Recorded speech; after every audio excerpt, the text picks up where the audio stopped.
이상호 작가하고 저하고 낚시 탕탕이를 막걸리에다 이제 먹던 날 같이 이날을 축하를 하자 해서 이제 같이 신나게 먹다가 탕탕절인데 11.6 탕탕절 너무너무 우리 민족의 대경축일로 삼을 만한 그런 기념일로 삼을 만한 대단한 날인데 이거 그냥 넘어가기가 아쉽다. 언젠가는 좀 그림으로 이제 그려볼 필요성이 있겠다. 또 일어부미가 안중근 손에 처단됐던 날이 10월 26일, 박정희가 김재규한테 사살당했던 날이 또 10월 26일. 그래서 두 날을 합쳐서 탕탕절이라고 한단다. 절대로 그냥 넘어갈 수는 없는 날이구만. 그러자 그림으로 한번 그려봐. 그렇게 해서 그림으로 화가들이 한번 표현해볼까 좋지 않겠냐? 예. 10월 26일을.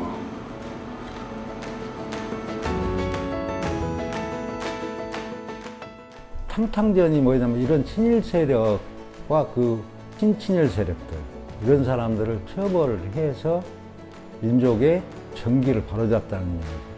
일제에 복무했던 사람들이 현 시대에 잘 먹고 잘 사는 어떤 부조리한 그런 부분들이 이제 일반 시민들도 조금 더 돌아보고 지금도 이 현실에서 아직도 목소리를 높이고 있는 토착 애구에 대한 이야기를 좀 드러내고 작가들이 지금 10명이 참여하고 있는데 10명이 각자 굉장히 사람들 독특해요. 독특한 작가들이 각자의 시선으로 그런 이야기들 재밌게 좀 해보자 하고 하는 전시입니다. 탕탕전을 작년부터 준비했다고 알고 있어요. 근데 이런 전시회들이 좀 더 많이 좀 깊이 있게 활성화되고 사람들한테 많은 사람들한테 활성화돼서 저변에 퍼져나가서 그런 전시회들이 좀 많이 있었으면 좋겠어요. 그래야지 이 전시회라는 것은 저는 그렇게 생각해요. 작가가 속에 있는 내면에 있는 이야기들을 우리는 어차피 그림이나 조각으로 보여주는 거니까 그걸로 사람들에게 이야기를 하는 거잖아요. 그래서 탕탕전 같은 이 역사전들이 많이 있었으면 좋겠어요. 세계 어느 나라도 반민족 행위자들은 다 처벌이 됐잖아요. 세계 유일하게 반민족 세력이 국가를 경영한 나라가 우리나라밖에 없을 거예요. 근데 젊은이들은 그런 것을 모르니까 이 사람들이 어떤 사람이다. 그럼 이 사람들이 해놓은 일이 뭐이다.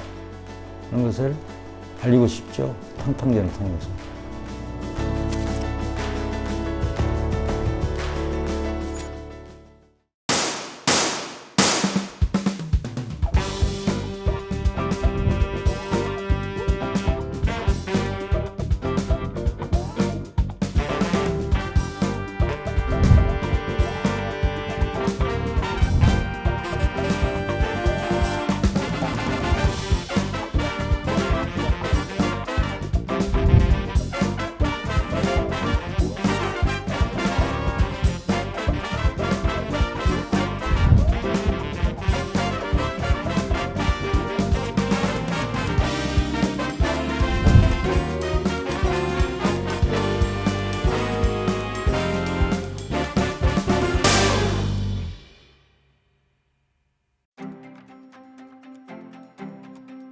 이번 탕탕전을 맞이해서 다카키 마사오란 이름으로 만주 군관학교에서 독립군들을 때려잡고 했던 친일파 박정희를 그렸습니다. 제목은 이마에 문신한 사람인데요. 문신이란 것은 자기가 좋아하는 문양이라든가 상징적인 어떤 물건이나 어떤 동물이나 새 이런 것들을 그리는데 제가 박정희 이마에다 우길기를 상징적으로 이렇게 그려 넣습니다. 우리가 역사화를 그릴 때 너무 이렇게 진지하고 무겁게 접근하는데 저는 한번 좀 풍자적으로 하기 위해서 우길기를 그려 넣습니다.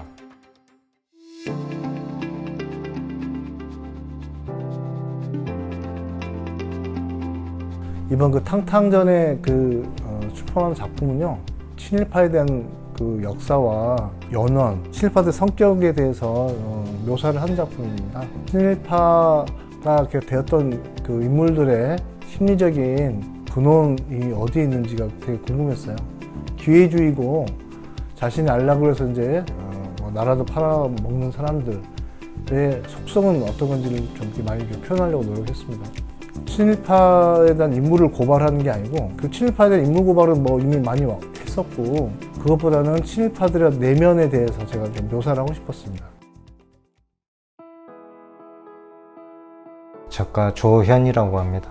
저기 인터넷이나 뭐 그런 데를 찾아보다 보니까 해태라는 그 상상 속에 동물이 있더라고요. 해태를 해치라고 하기도 하고 그런데 해태는 이 선악을 구분할 수 있는 상상의 동물이라고 합니다. 그래서 여러 가지 형태의 해태를 이렇게 모티브로 해서 이제 또 일제 관련된 그런 인물들하고 같이 배치를 해서 작품을 하게 됐습니다. 이제 전시 준비하느라고 이렇게 인터넷이라든가 그런 데를 많이 찾아보고 그러고 보니까 일제의 전제라든가 우리 생활 속에 있는 그런 것들을 많이 깨닫게 되었습니다. 예, 저는 이번에 2작품 출품하는데요. 존엄한 인간이다 같은 경우에는 소녀의 어떤 그 인간으로서의 자기 그 존엄성을 찾고자 하는 어떤 의지를 표현하고자 이렇게 좀 당당한 모습으로 표현하였고, 윤희순 의병장상 같은 경우에는 충청도에서는 조금 알려져 있지만 좀 전남 이하로는 전남 전북에서는 잘 알려져 있지 않는 의병장인 것 같아서 여성 최초의 무장 활동하고 그다음에 교육 활동을 두루 하신 분이어서 이번 계기로 좀 알리면 어떨까 하는 그런 의도로 한번 제작하게 되었고요. 총과 책, 노래책을 들고 있는 모습으로서 좀 표현하고자 노력했습니다.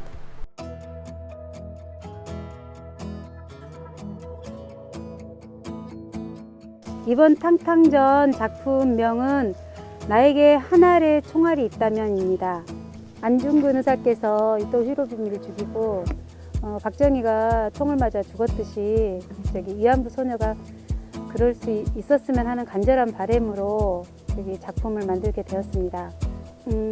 저는 이제 작업을 하면서 이게 항상 생각했던 게 시대가 변하고 했기 때문에 과거에 있었던 일을 흔하게 잊어버리잖아요.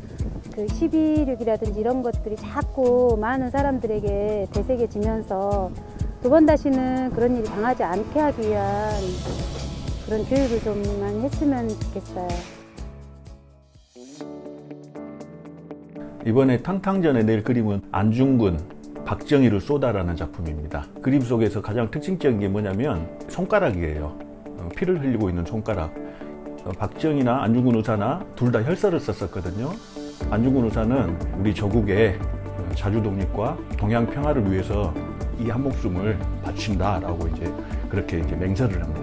혈서를 통해서. 반면에 이제 박정희는 30년 후에 일본군 장교가 되기 위해서 만주군에 지원을 합니다. 근데 혈서를 이제 썼어요. 견마지로 일본군의 개와 말이 돼서 충성을 다할 것을 맹세한다라고 편지를 썼습니다.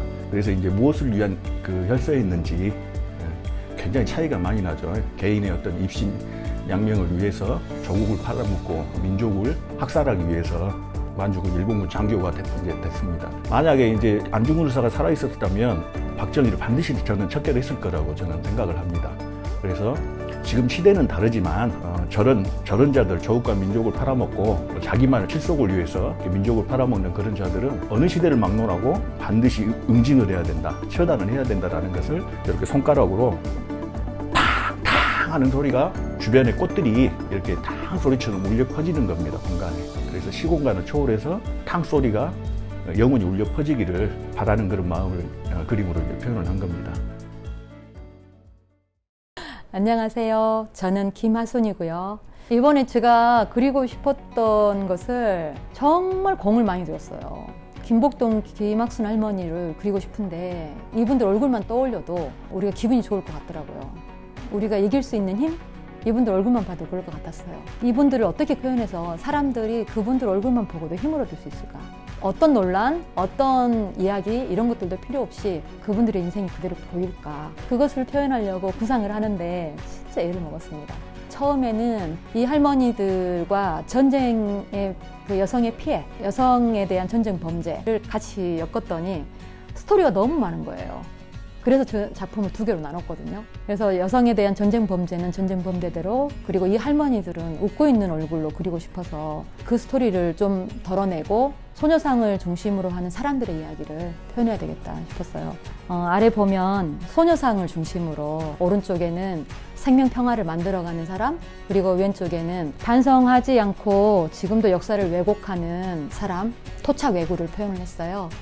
많은 생명 평화를 만들어가는 사람들, 그 사람들이 이 두 할머니의 김복동, 김학순의 이름과 함께 앞으로 그 지금까지 싸워왔던 이야기를 계속 이어가고, 그리고 지지 않을 이 싸움에 우리가 함께 할 거라는 그런 메시지를 담고 그렸습니다.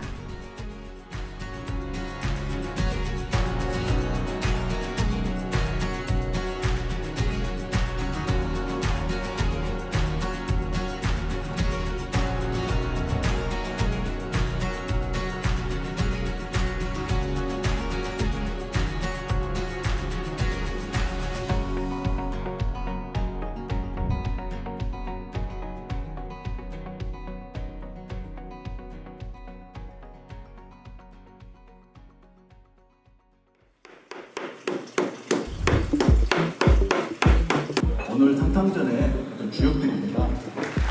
소녀 작가들, 한번